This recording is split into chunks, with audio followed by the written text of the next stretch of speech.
This is the Extra Point Podcast. During this podcast, we will dive deeper into our Sunday teaching and share practical next steps for your faith journey. Now, let's kick off the Extra Point.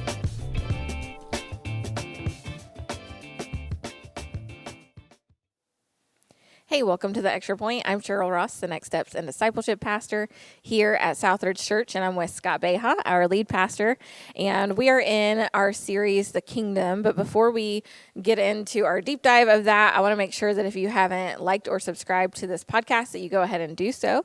That way you don't miss out on any new content.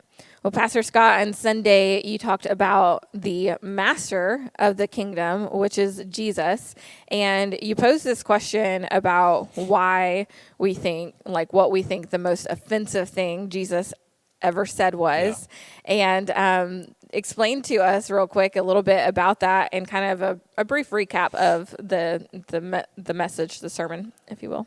Yeah, so essentially, I wish I had said it this clear. Yes, on Sunday. I don't know if I knew it this clear, but essentially, I think it got really crystal clear when I talked to a lady after first or second service Sunday. The point I was trying to make is I think that most people, if they were to be asked what's the most offensive thing Jesus said or did, was they would go immediately to it was his claims to divinity. And again, this is one of the things that I think we've got to do a better job in the church about, is we think everything in the Gospels was all just to prove that Jesus is God. That's not the point of the Gospels. It's just not. If that bothers you or whatnot, just hear me out. Do does Southridge Church believe that Jesus is God? Absolutely. Do we believe in the Trinity? Absolutely. Is that the main thing that the Gospels are trying to tell us about Jesus? And the answer is no. And I gave one specific reason why at the end of the sermon, and I should have gave two. And one of them was, what was hanging over his head whenever he got crucified? It was King of the Jews. It wasn't, hey, this guy said that he was God. And it wasn't that. It was, this guy thinks he's a king.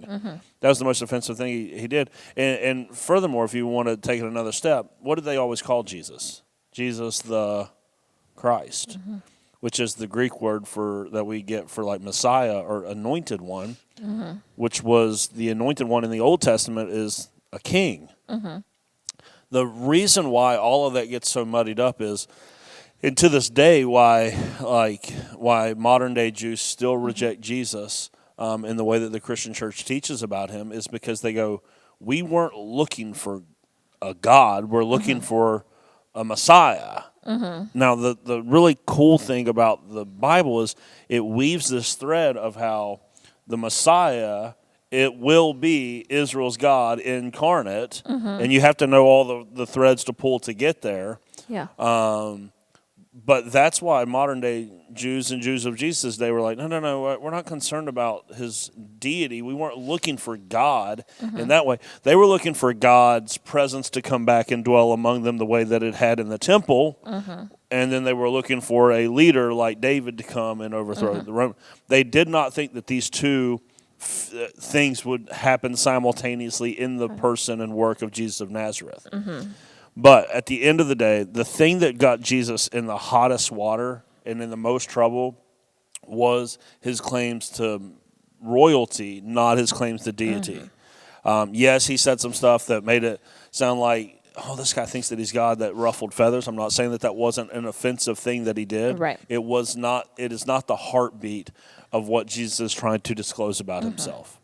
Yeah. The thing is, he's making sure that he is fully identified with that Son of Man figure from Daniel chapter 7, the one that the Ancient of Days sitting on the throne is going to confer all honor, all glory, all power, all majesty to. And that's not a claim to, the Son of Man is God. That's a claim to the Son of Man is the coming King that's always been promised. Yeah. And so I had a lady come up and she goes, I never thought about the thing that Jesus was really trying to make sure people got was not that he was God, right? Every Easter, there's this picture that pops up on social media, and it'll be it'll show the cross, and it'll say, this proves that he was man.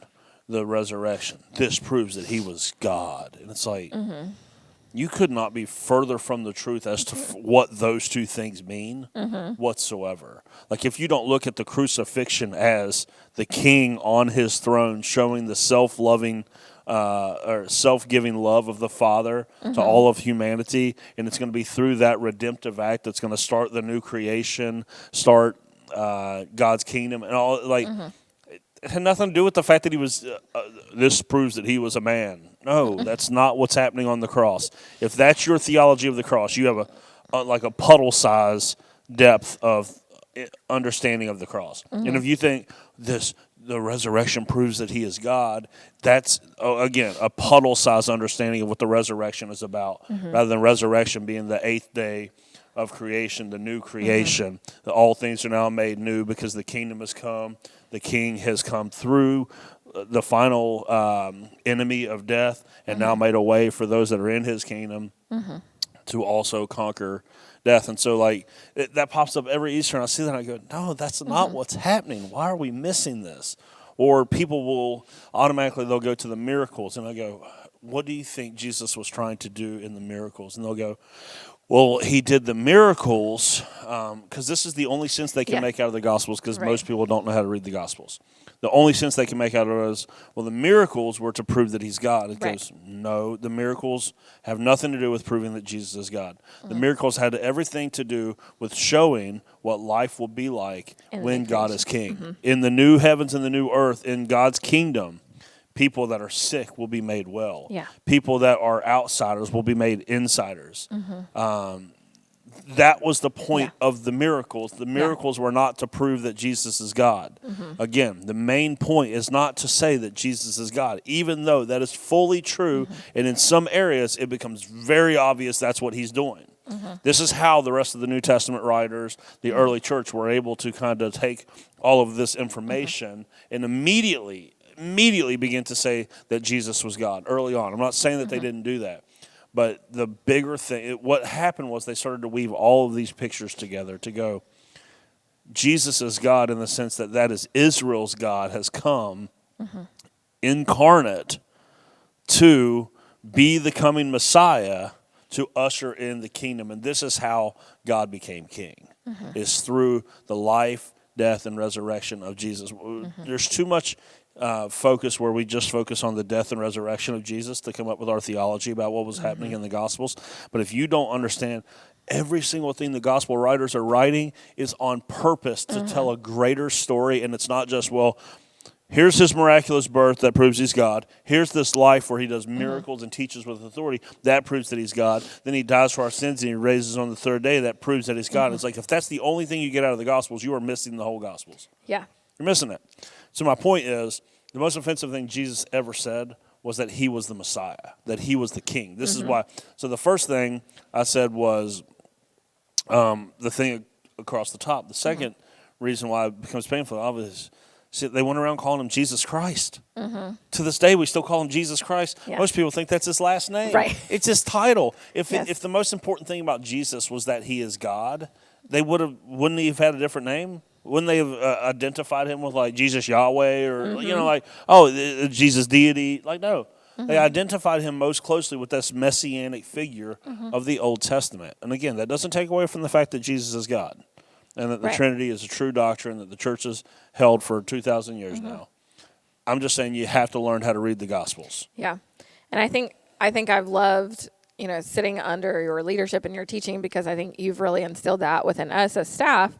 Like when we did the journey through John, like we made sure that we were looking at those miracles as that way of him bringing in new creation, and it makes you look at it in a different way. But a lot of people haven't been taught that. And that's why I think this kind of series and this teaching is so important for so many people, because they don't know that. They don't get it. And like you said, the last week, many people, they've never really read the Old Testament. So they don't know some of those things to weave in and tie together of those stories. John is a really good example. Like if people don't know how to read John, John's beautiful because what happens, John 1:1, in the beginning was the Word, and the Word was with God, and the Word was God. it's very obvious John is writing his gospel. And remember, I tell everyone, the gospels were written not so much chronologically, other than Luke, who did try to come up chronologically, but still had a theological bent to it. But like John was written theologically, which meant he took all the things that he saw and heard and arranged them in a way to tell a story with a theological point, even though all the stories are true. They're not necessarily in a given order, and they're not everything that John saw and heard, only the things that we're going to tell a specific story. So John's gospel starts off Genesis 1, as a new Genesis 1. In the beginning was the Word, and the Word was with God. Just like in the beginning, God created the heavens and the earth. And then what happens with John, John is only going to highlight 7 miracles in his gospel. Why? 7 days of creation, because he's rewriting Genesis through the lens of Jesus. Although he does record an 8th miracle. Yes. You know this. Yeah. The 8th miracle was the resurrection, showing that the 8th day is new creation. The first 7 days was creation as it was. The 8th day brings new creation. The 8th miracle in John's gospel brings new creation. That's why it just, I hate that so many people think that John's gospel is just some poetic way of telling them how to get to heaven. And it's like, no, he wrote this. Like he does the 7 I am statements. There's a reason why he does the 7. Again, everything is supposed to model itself around Genesis. And I wish but more and more folks could grab a hold of this, because I think it's a really helpful way of reading the scriptures. But we have to learn how to read the Gospels, and you'll learn how to read the Gospels if you understand the Old Testament and what it was Israel was waiting for. When you start reading it that way, then you can do what we did with chapter 19 this past Sunday, is you can walk through it and go, okay, now the story of Zacchaeus takes on a whole different bent for me, or a whole different meaning, because I'm going, whoa, wait a second. This isn't a story about just some short guy that Jesus took pity on, even though he was a train wreck, and his life was changed. So Zacchaeus is going to heaven. He goes, that's nowhere to be found in this text whatsoever. Well, I loved what you pulled out of it, because there has to be, like, for someone like that to decide to totally change their way, do a 180, and not just change, but like sacrifice towards something. It has to be something meaningful, something big, right, for him to change. And so that's why I loved how you pulled out, like, he realized this kingdom was worth sacrificing for. This kingdom was something that he wanted to be a part of and you know, be involved in and help make things right. Of his life. That's what it means to be part of the kingdom. And we're going to get into that as we continue to go throughout. It's like when you come into God's kingdom, everything is different in the sense that it's a complete about face of how you were living beforehand. And it again, what troubles me is theology, or a way of reading the scriptures that just tells you how to get to heaven, doesn't really require from you, unless you're in some sort of real fundamentalist type legalistic setting, a change in your behavior and values. It's more like pray a prayer, now you're on your way to heaven. And, you know, in most circles, if you're eternally secure, then it doesn't really give a crap what you do from that point on. You go, well, whoa, wait a second. This is not kingdom theology. Right. Kingdom theology is, to be part of God's kingdom means that you have kingdom values, which means everything about your life is going to change. And so it's like there's a reordering happening in Zacchaeus' life, not just because he got saved and now he has to live different. Right. There's a reordering happening because he has found something worth reorienting his whole life around. That's why, like, when he goes, okay, I'm not just going to repent, which means I'm not just going to turn and walk the other direction, or I'm not going to just have my mind changed. I'm going to make restitution. Like, I've got some people from my old life I have to go make things right with, right? Like, so this is a different guy altogether. And it's not from some legalistic. Jesus didn't tell him, all right, Zacchaeus, now that you're part of the kingdom, now here's what you have to go do. He felt compelled to go and make things right, because he has latched onto something that is so much bigger and more beautiful than what he had been living for. And that's like one of the things I'll see when people really understand the kingdom and their salvation meaning that they've been set free from the kingdom of this world and brought into God's kingdom. I'll tell you, one of the ways that you see it most is in their finances. Yeah. And I say that because this is what happened in Zacchaeus' life. But you'll see it. Like, you'll see it when God gets a hold of someone's heart, he normally gets a hold of their money first and foremost, because they feel compelled. It's like, no, there's got to be a reordering. I can no longer see my finances as just something that I use selfishly. There has to be a purpose behind it. They'll do the same thing with their time. They'll go, I can't just use my time in any old way anymore. Like, I have to use my time for kingdom purposes. It's a reordering. It's not; these are not people that just go, well, now we go to church. Like, no, it's like, no, if I'm a kingdom person, that means that when I go into work on Monday, I can't cut corners and go like, I can't like fudge the numbers on an accounting report just because I went to church yesterday. But when I'm here, I got to be somebody different. He goes, no, it's a complete reordering of your life. Because it's like being under the rule of a king. It's not like part of me is under the rule of a king and the other part of me just does what I want. No, it's like that's why the kingdom theology is so important. And like lordship theology of you can't just say, all right, I'm saved now, so I go to church, I'm going to heaven when I die, but I spend my money and spend my time, use my talents, treat people, do relationships, do this however I want. As if those are two separate realms. Right. See, kingdom theology requires you to bring absolutely everything under the lordship of Jesus. And he goes, okay, relationships. How does Jesus talk about relationships? Boom. This is how it is. What does Jesus say about sex? Even if I don't like it, boom, this is how it is. What does Jesus say about money? This is how it is. Yeah. I don't get to partition off these parts of my life. Now, I'm not denying that sanctification and transformation doesn't have a process to where some of these things might take you a little bit longer to bring. I'm just saying you have to understand that everything has to be on the table for the Lord. Right, absolutely. Now, how does the rest of chapter 19 show us this idea of Jesus being royalty, of being king? Yeah, well, he sets the scene in the story of Zacchaeus by essentially telling the religious leaders, hey, Zacchaeus is in. So I get to say who's in and I get to say who's out. Right. Which is highly offensive to say that Zacchaeus is the true son of Abraham, and then everyone else sitting around is like, what? This guy robbed from my grandma. What are you talking about? He's the true son of Abraham. He experienced salvation. He's not going to be the same. He's a new creation on his way to new creation. And right at the end of that, he makes this comment that the Son of Man came to seek and save that which was lost. And again, that term Son of Man, you have to go and read it in light of Daniel chapter 7, 13, and 14. The Son of Man is that one that came before the Ancient of Days. And he sets the scene for chapter 19 through the story of Zacchaeus and then this self-identification with the Son of Man. Then he goes right into this story that he tells about a king. It says in that passage that he came from another place to somewhere to be king to a bunch of people that didn't want him to be king. Yeah. If you were sitting in the first century audience as a first century, let's say, high-ranking Jewish official, and you heard this story, it would become unbelievably obvious to you what he is saying. You would never go, oh, I think the point of this story is that if God blesses us with something, we need to make the most of it. We would never come to that idea ever.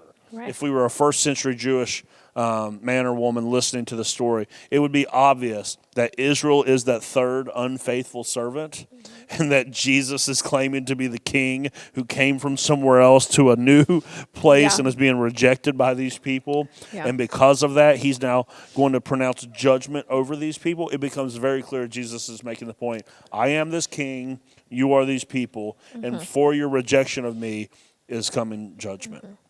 And only a king can pronounce judgment. Yeah. I understand in some sense you could go, no, gods can do that too.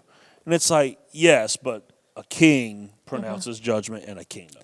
Yeah. Then the very next story that Luke puts here, and again, none of this is on accident. This may be the chronological way things happened, but it's also not put in this order accidentally, is the triumphant entry, where Jesus literally intentionally fulfills prophecy from Zechariah 9:9 by sitting down on a donkey that's never been ridden and riding it into Jerusalem. That was the thing all of Israel was waiting to see happen. That way they would know, that's our guy. He's the one that's going to change everything. Yeah. That's why all the people are so excited on Sunday, is they're thinking, oh my, he really is the revolutionary that we've been waiting for. He's coming to wage war against Rome. Whenever he comes into Jerusalem, like this thing's starting. He's going to raise up an army. We're going to be out from under the Roman oppression. Like, this is going to be a very physical kingdom. It's going to happen right now. And so Jesus is intentionally fulfilling this prophecy about the Messiah to once again make the point to these people. Just like he did in the Zacchaeus story, just like he did in the parable that he told just before this, that he's king. Yeah. Now, speaking of fulfilling prophecies, a question had come in, and it's a really good question, about did all the people, the Israelites who were there, like, did they all actually know or recognize that these were prophecies being fulfilled? Like, were they familiar with that Old Testament prophecy to know and recognize, oh, this is the guy that we were waiting for? Yeah. By all, the best answer would be we don't know fully. Mm-hmm. There may have been some stragglers that got it. Yeah. From what we can tell, though, even his disciples did not understand what was going on. By evidence by the fact that he died, rose again, even though he told them that, hey, I'm going to die, but don't worry, I'll be right back. Yeah. More of a hindsight type thing. Yeah. They go straight back to their lives of fishing or whatever else that it was that they were doing. When you see them at the end of John's gospel, they're back to their old ways of fishing and all of this. So even they didn't understand what Jesus was doing whatsoever. And they knew the scriptures because... And I say that maybe there was a scraggler here and there that got it. I don't know that there is. Because everybody else, if they understood what was going on, if they knew what we know, that in the life, death, and resurrection of Jesus of Nazareth, he fulfilled over 300 intentional and unintentional prophecies about the Messiah, all within him, which they've done studies on the probabilities of that, and the probabilities of that are literally... they're impossible. Yeah. That one person could do all of this. This is why the case for Jesus being who he said he was is so strong. If they had known that, they would have probably not killed him, and they would have probably followed him instead of antagonizing him. So I don't think that they knew. Yeah. The way that everyone came to understand the scriptures was after Jesus died and rose again. There's stories like the story of the two men on the road to Emmaus, which these two followers of Jesus, they weren't part of the 12 disciples, but you get the sense that they were close in to that group. They're walking away from Jerusalem, sad, and Jesus appears to them and starts walking with them, and they go, essentially, hey, we're sad. He goes, well, what are you sad about? He goes, oh, you haven't heard. Yeah. They killed Jesus. Yeah. And all of this. And something about Jesus after the resurrection, he was able to conceal who he was. Like when Mary was at the garden tomb, she thought he was a gardener, and then it took her a second to be like, oh, it's him. Yeah. Same thing with these guys. They couldn't tell who he was, and so they're walking and telling Jesus about how Jesus died, which had to be a funny feeling for him. When they finally get where they're going, they sat down, and it says that they broke bread together, and at the moment that he broke the bread, their eyes were opened as to who he was. And it says, and then Jesus told them how to read the scriptures, essentially in light of him. And so there was these moments after the resurrection that Jesus then would go to the scriptures and go, hey, guys, Zechariah 9:9, remember that? Remember I did that. Remember that thing about me being born in Bethlehem? That's where I was born. Remember that thing about a virgin birth? That was my mom. And he begins to walk through all of this stuff to show them how to actually read the Old Testament the way that it was meant to be. So the understanding about the fulfilled prophecies of Jesus, I believe, came after, and it really probably got developed more and more and more as the church went on, as far as all the better understanding. Yeah. But it seems obvious that the most immediate people completely missed it. Yeah. Yeah, that's cool. So in light of all of this and understanding that Jesus is the King of the kingdom, that his claim to that royalty, to that being king over this kingdom was what was so offensive. What does that mean for us, and how can we really apply that to our lives and the way that we live? Essentially, what it means is you have two options. Is you can receive him the way that the people did on Sunday as king, or you can reject him the way that the people did on Thursday and crucify him. So I don't want nothing to do with you. Those are your two options. You can receive him as king, or you can try to crucify him. Yeah. And I think, when you get those two options, there's not many people. They're out there. There's probably not many people that would go, let's crucify him. They're like, no, I'm cool with Jesus. I like that idea that he's a king. And he goes, well, I want to make sure that you understand what this means. That if Jesus is king, then you can't be king of your own life. You're going to lose control of what you are going to do or ought to do or even want to do. And so this idea that we want the kingdom without the king just has to go away. Yeah. This idea that, we're in the kingdom, but we're super unfaithful, but it's okay because eternal security is real and I'm going to make it to heaven one day. It goes, we wouldn't. I think if we had gotten kingdom theology right or more often over the last 2,000 years, I don't even think some of the theological debates that we have in the church would even matter. Right. They wouldn't even come up. We'd be so focused on something far more important, like the kingdom, like stuff that Jesus was focused on, rather than trying to parse hairs over whether or not this prayer whenever you're 8 years old can save you until you're 80. Like it's just a silly way of looking at the scriptures. I don't find any merit in it whatsoever, and I feel like if we would just become more interested in being kingdom people, then the answer to whether or not you're saved and how long you're saved becomes pretty obvious. Yeah, or exactly what you believe, or this feeling of like having to compete with other denominations and things like that. And I think we saw a beautiful picture of that this past week when we saw another church up the road came and helped us plow our parking lot. I think that's the kind of thing that it looks like to be a kingdom, of helping one another when we can, doing those things. That's the kind of thing that Jesus was we get to about, focus right? on that stuff, and nothing else matters. Right? Us in that church that helped us out, we have drastically different theological distinctions, and yet they came and helped us out. And we would do the same for them if we had, any way that we could serve them, we would. Because I think it'd be way more important to be kingdom people than our little tribes based on the things that our little niches of, doctrine that matter so much to us. And I'm not saying doctrine doesn't matter. Doctrine 100% matters. There are some non-negotiables. So I'm not saying everybody that says they're in is in. I'm just saying at the end of the day, if we would just get more focused on kingdom and living under the rule of the king, we could spend a lot less time trying to figure out how clever we are by trying to argue over scripture that may be secondary or even tertiary to the actual point. Absolutely. Awesome. Well, that is it for today. We will be back here again next week with another deep dive from our series, The Kingdom, giving you more practical next steps for your faith journey. Thanks for tuning in to The Extra Point. Be sure to subscribe to the Southridge Church podcast and tune in every Wednesday for another episode of The Extra Point.